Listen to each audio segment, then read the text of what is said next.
All right, here we go. Welcome to Win the Day live stream, where we talk about how you can win the day as a real estate agent or just a person in life. Today, we're going to talk about how to use price reductions to create business, paychecks, lots and lots of paychecks. So it occurred to me over the last little while that on my group anyway, we need to get more aggressive and fight for our deals. All right. The days where deals just came to you is over. That just occurred. Bye-bye.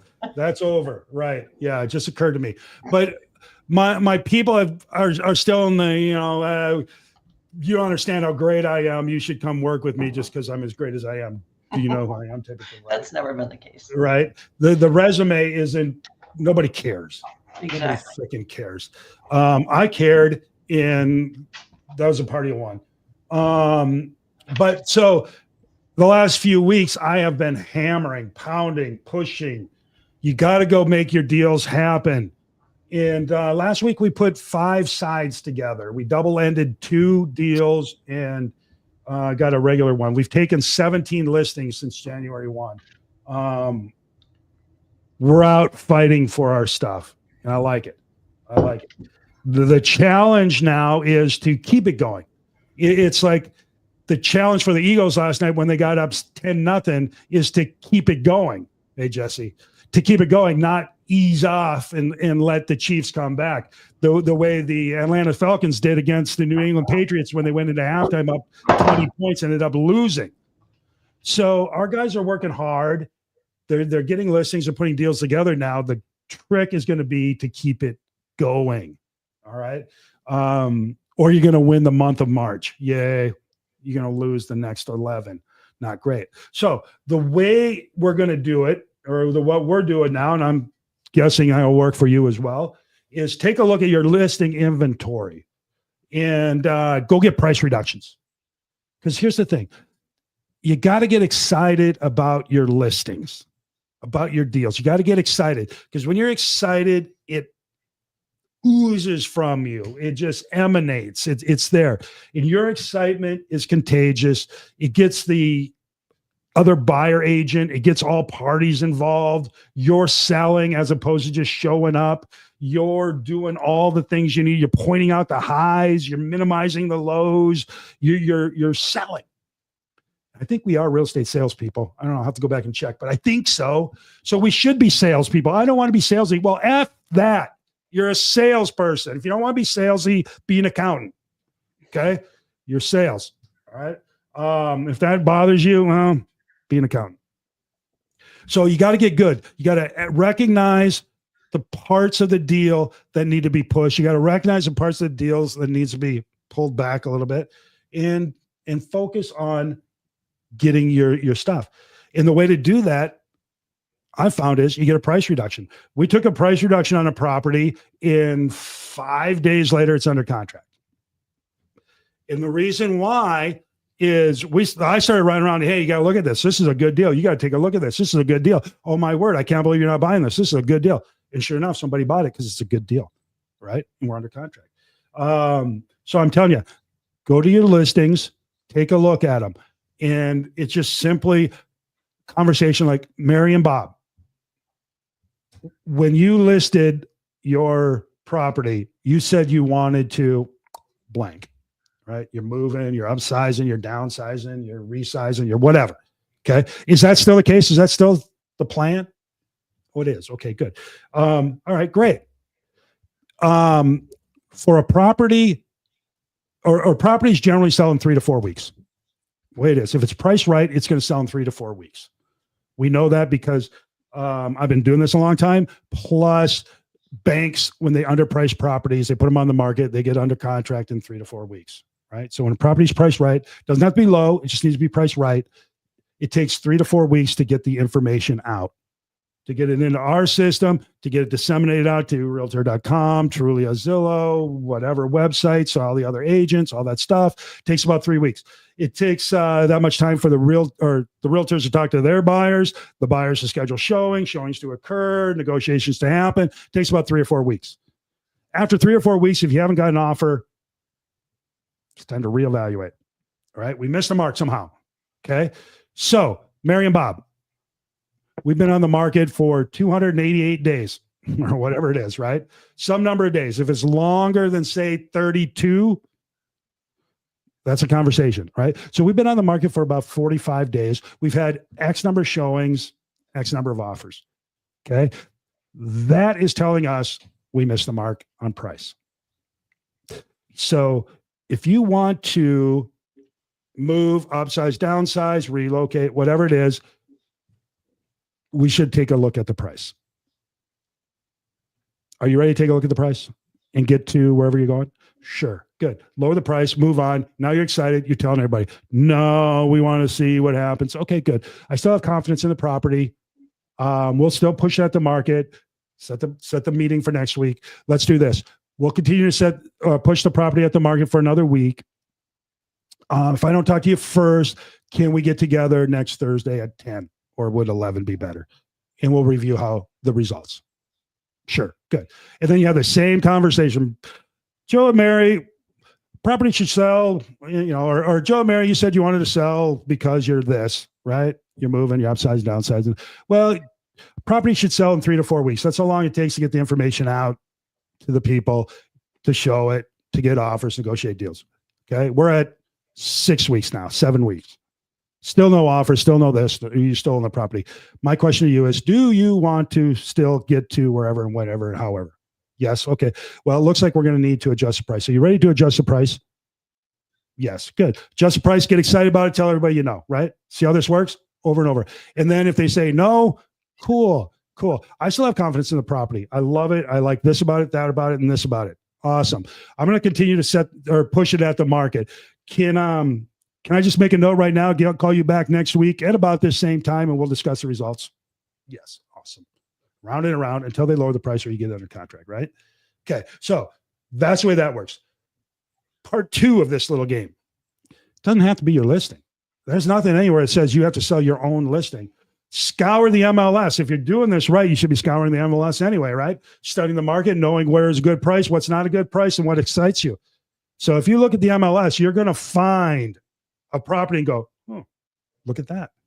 That one is a good deal. And then you go tell everybody about this good deal you know about. You don't have to say the MLS number. You don't have to say the address. You say, hey, if you are looking for a 3-bedroom, 3-bedroom, 3-bath, 2,100 square foot, big yard, 3-car garage, blah, blah, blah, blah, blah, blah, on a cul-de-sac, overlooking a wonderful lake, I don't know, whatever the heck it is. I got you. Call me, email me, text me, whatever. I got your spot, right? And they will. And you'll be excited about it because you're going to be like, holy cow, I found a spot. I got a spot. It's unreal. It's underpriced. This is a good deal. Call me. I got a good deal. Call me. It won't last. You get a bunch of people calling you. Yeah.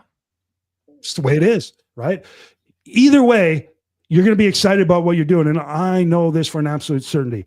The more excited you are, the better the results you're going to get. Just guaranteed, right? So get excited about it.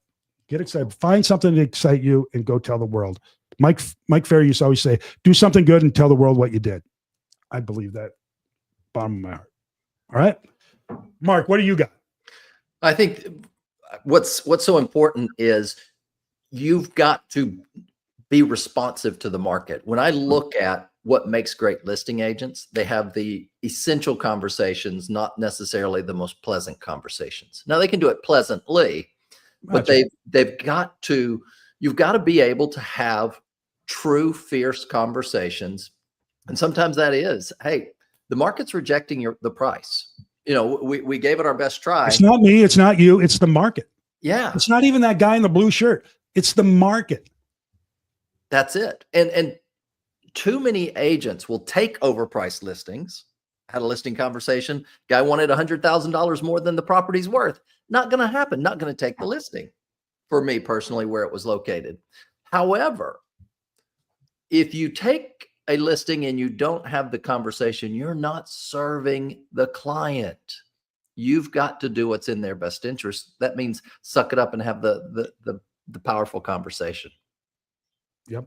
It's the old doctor thing, right? If you're going to be a doctor and you're afraid to tell somebody they have an illness, don't be a doctor. Don't be a doctor. You're going to kill them. be a real estate agent. Everybody else is. Destiny, what do you think? I think Mark is exactly right. I think it's important to have that conversation early on with your clients, even at the listing consultation, and let them know, hey, if after 10 to 14 days, we're not getting any showings or offers, the market's rejecting our price and we need to consider price reductions. And to know that that's already on the table doesn't shock them when it's time to do a price reduction. Have that and give them that understanding of what the market does and how to operate in that when the market's moving slower. 100%. 100%. Well, at least that's what professionals do, right? Mm-hmm. And a lot of a lot of sellers are going to want more than the market will bear right now. And the market's a little touchy right now because what happens is, at least what I'm seeing, is this. You'll tell them a price, and then they'll see one that's sold for more than that, and they'll be like, somebody wins the lottery every day too, right? So play the odds, and you might price it high. Maybe, all right, let's do this. Let's go a little bit high for, 20 minutes, a week, 2 weeks, whatever. But be prepared. If it's not moving, there's a reason for it. Now, the problem is, we know this. It takes 3 weeks, 4 weeks roughly, because you got to go take the pictures. You got to get in the MLS. The MLS generally aggregates it out to Realtor.com, Trulia, Zillow, all those places, right? 500 websites. And then the agents get them, and they transfer it out, doing all their stuff, right? It takes a minute for that information to get out. Yeah. And then the buyers have to look at it, get it, understand it, react to it. That takes a little bit of time. So if it doesn't happen right away, that's okay. But after 4 weeks, time's up.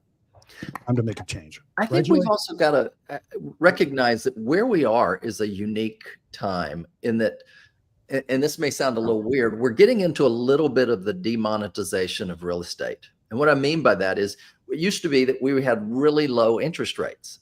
And if I sold, I could then go and get another house at a low interest rate. We've got so many people that are at 2.9, low threes, and they're sitting there saying, well, if I sell, now I've got to take high sixes, low 7% interest rate. And I need, and you hear that a lot from sellers, I need this. Well, the market doesn't care about your need. They care about the seed that you're bringing to the market.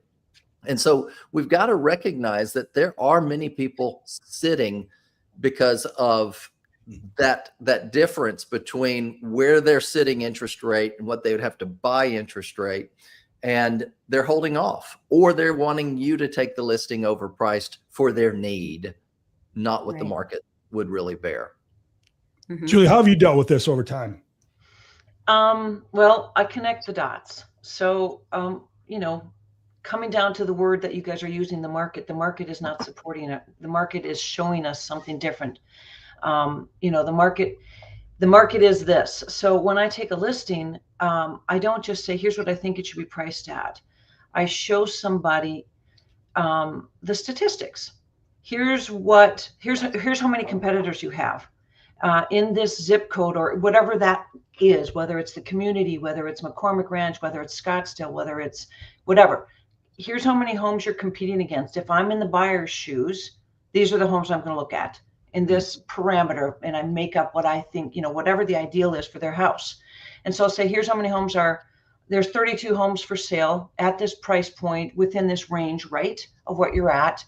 And of those 32, when we look historically what has sold last year and we look at a bar chart of what sells, we know that 8 are going to sell in February and 10 in March and X in, obviously historically, that things can change, markets can change, they can be higher or lower.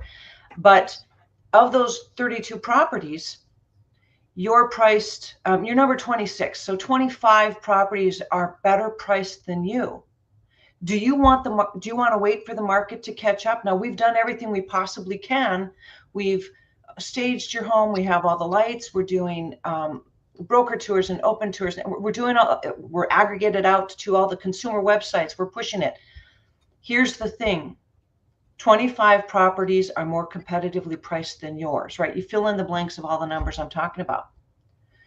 Do you want to wait? Because at this point, we're actually behind last year. Instead of 8 closing in January, we've only had 3. So that's probably indicative of what's happening in February, March. We're probably going to have fewer. Do you want to wait for those 25 properties that are better priced than you to sell?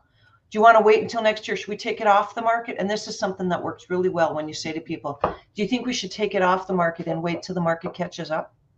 But Julie, what can you do to move it? I love So, it, and man. that, and What else can you do to sell it? and you've already explained all that to them, but they don't necessarily, because you show them, okay, we've had 16 showings. I've done an open house 4 times. I've had 54 showings. We've had people this many. You give them all the stats. This is how many in person. And when you first start, you say, here's how many online viewings we should have in this metric per week, generally, in my experience, to see a home sell. And then we need to have 5 in-person showings, generally, in my experience, before we generate an offer. Last week we had 16, the week before we had 12. Your house looks perfect. You've staged it. You've done everything. There's nothing else that we can do besides move it, which we can't do. So do you want to wait for the market to catch up, or do you want to adjust the price? Tell me how you'd like to proceed. The market is telling us, and that's what I always use. I say the market is telling us X. After you show them all the things you've done and all the things that are going to happen, it's a clear picture that you paint. Because you got to remember, as salespeople, you've got to embrace, I'm a salesperson. I don't bamboozle people into doing something they don't want to do. I am connecting their current place with their goal, with mutual actions. We're a team going in the same direction. I'm not opposing them. I'm not trying to convince them to do something I want them to do. I'm showing them with my expertise what I expect to happen. I don't want to cut you open. This is what we do to fix what you got. You want me to remove the tumor? We got to make a cut. Yep. So here's the thing. You just show them, here's your goal. Is that goal still the same? You connect them to their goal. And then you say, based on the current market conditions, it's going to take 32 months because you're number 26 of 32. And based on the number of homes, so do you want to take it off the market and wait for the market to catch up, or is your goal still the same? Do you still want to move? That's they right. make the decision, and then they say to you, how much do you think we should reduce it? And you have that number ready. Well, and that brings up Jesse's question. How do you know how much of a price reduction you need? And that's what I was just saying. You look at, okay, out of all the homes that are selling right now, you're priced at number 26 of 32. 25 homes are better priced than you. How do you want to proceed? They're going to look at it and say, we want to sell in February. And if, last year 8 sold, and last year 8 sold in January, and only 3 sold in January this year because it's a slower market, we can expect 3 to sell in February. We probably need to be the lowest price per square foot, or and then you have that discussion and they figure out, and sometimes they want a larger price reduction than you do. You get $100,000 price reduction and you thought you're going to get 50. So you put it in their court, and if they don't come up with the right number, then you kind of help them along and say, okay, so you want to wait till February, you want to wait till March or April based on this choice. And you connect their goal with what's happening in the market. Say the market is telling us, not me, Julie Morris, not me, John Moran. I'm not telling you this. The market is. Yeah. Jesse, I think what I would say to that, if you're selling homes, which are not commodities, John's right. John's right. John Marlotti or John Yes, Moran? Marlotti. Let's just assume it's me. I was thinking it was John Marlotti. Thank you, John Marlotti. But here's what I would tell you, Jesse. In a tight market, I would start with your neighborhood first. You got to be the next sale in your neighborhood, okay? Or the best deal in your neighborhood. And then, because if you don't win the neighborhood, well, you're going to lose. And then your neighborhood might not win the greater thing. Maybe the neighborhood next to you will beat your neighborhood out, and so on and so forth. So first thing we do is we take a look. Okay, how do I win the neighborhood? How do I win the building? How do I win whatever, right? If there's another 1,900 square feet with 2-car garage in my neighborhood, well, I got to beat them or else I'm out of luck. Yeah. And then once I get to be the best deal in that, if they say, I got to be in McCormick Ranch, all right, fine. I win the McCormick Ranch battle. But if they say, I don't need McCormick Ranch necessarily, I just need a 3-3 around so then you go to the area. Are you the best 3-3 in the area? You got to be that. But if you're not the best in McCormick Ranch, well, you already lose because you're going to sell their property for them. And you got to look at it. what a lot of agents do, the mistake they make is they look at the solds and they base the price on the solds.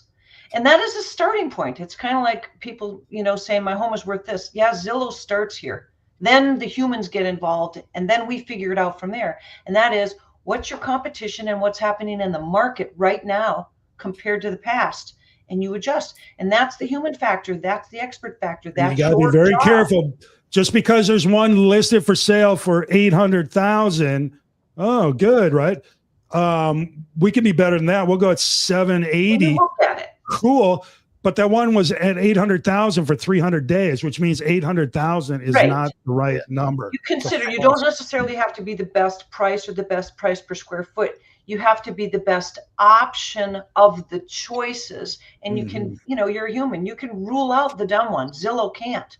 You rule out the one that's too high and too low because that's not really, that's an investor going to flip. That's not a end user going to live in this house. You know the difference. What are you going to say, Mark? Go ahead, Destiny. I think look at your pending. What are people biting at? That's to me the easiest way to look at your competition. What houses that are most comparable to what you have listed are people biting at? And just because it's pending, we don't know what it actually went under contract for. But at that list price, whatever's posted on the MLS is what they bid at. And I think that's the way that you can tell, how do I reduce my price, whatever they're pending at. Smart. And to that point, I mean, too many agents will get caught up in price per square foot as if it's a science. And there's a science, but there's also the art. That's the selling. How do I position myself in the market of the moment where I know that, historically it's going to have to appraise, but how do I position that? I just sold a house in 11 days where the average one sitting for over 100 because I looked and said, all right, how do we strategically position with a better product so that this wins? And some people might say, you left money on the table. No, the seller was happy with the price. It met their goals. We did that. And now we're closing. Pretty sure I've never sold one for a seller that didn't want to take the deal. Yeah. Yeah. So look at where somebody, I think it was Deb Pierce made the comment. She said, do you want to be the bride or the bridesmaid? You want to be the bride. Well, then you've got a bracket. So like, Mark says, it's not just cost per square foot and it's not just price. It's, and especially where I work, some of the homes were built in the 70s and some of them were just torn down and rebuilt and they're, 2 months old. So you have to look at, they're not cookie cutter. They're not all the same. Every 3-2 is not a 3-2. 3-2 with a pool is not 3-2 with a pool because this house next door to this house has been torn down and rebuilt, and this is 1974. And that's where Zillow gets it wrong. And that's where you get it right because you bracket based on different criteria. Price, because that's obviously the bottom line for someone. Cost per square foot is where you are within the price. And then where does the home compare? And like Destiny said, the pendings and the UCBs and all that, you look at those and say, at what price per square foot? And that price per square foot versus what does the house look like? You look at the pictures or you go into the house so you can see it, smell it, see what's all around it. And then you can recognize whether you're priced properly. Yeah. All right. We're getting a little long on this. This is probably a workshop Wednesday thing on how to price. Let me just give you one last thought on this, Jesse, with regard to price. How much? If it ain't selling, anything less than what you have is good. All right. So something. So let's do this. Mark, last words? Yeah, be responsive, know the market, and be willing to have the conversations for the sake of your clients. Destiny, give us some insight. I would say, I heard somebody say, I don't remember who it was, I'm a realtor who sells properties. I don't list properties. Ooh. And I think that's what you have to think about. Are you in this market to sell homes or just list them? And you have to price them accordingly if you want to sell them. Love it. Julie, sprinkle a little greatness on us. Be proud of the fact that you're a salesperson because what you are is you're a goal connector. You're connecting people by serving them with your experience and expertise to their goal together. You're a team with them. You're not opposing them. You're not trying to get them to do something they don't want to do. You're helping them achieve their goals. All right. So let me bring it all back. You want to sell more real estate?